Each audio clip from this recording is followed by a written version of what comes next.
Hello అండి, నమస్కారం. Welcome to my channel. సంస్కృత పదం భోజనం నుంచి వచ్చింది బోనం అని అర్థం.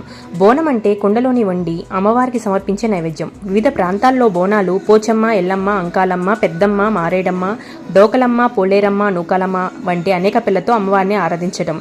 ఈ బోనాల పండుగ దాదాపు 1000 ఏళ్లుగా ఈ ఆచారం కొనసాగుతోంది. కాకతీయ రాజులో ఒకరైన ప్రతాపరుద్రుడు గోల్కొండలోని శ్రీ జగదాంబిక ఆలయంలో బోనాల సమయంలో ప్రత్యేక పూజలు చేసినట్టు పెద్దలు చెబుతున్నారు. ఆ తర్వాత వచ్చిన ముస్లిం నవాబులు సైతం ఇక్కడ పూజలు జరుపుకునేందుకు అనుమతిచ్చారు. ముఖ్యంగా భాగ్యనగరంలో జగదాంబిక అమ్మవారిని అతి పురాతన ఆలయంగా ప్రసిద్ధి గావించింది. అందుకే ఇక్కడ తొలి బోనం, రెండో బోనం బల్కంపేట రేణుక ఎల్లమ్మ గుడిలో, మూడవ వారం సికింద్రాబాద్ ఉజ్జయిని మహంకాళి ఆలయంలో ఎత్తుతారు. ఆదివారం స్త్రీలు ఉదయాన్నే లేచి శుచిగా స్నానం చేసి శుభ్రంగా కొత్త బట్టలు ధరిస్తారు. కొత్త మట్టి కుండలో అన్నం, పెరుగు, నీరు, బెల్లం కలిపి క్షీరాన్ని వండుతారు. కుండని ఎరుపు, తెలుపు, పసుపు రంగుల కలయికతో అలంకరిస్తారు. ఈ కుండపై కప్పి పైన వేపాకులు ఉంచి పైన దీపం వెలిగిస్తారు. ఇదే బోనం జ్యోతి. దీనితో పాటు మహంకాళి దేవిని ప్రసన్నం చేసుకోవడం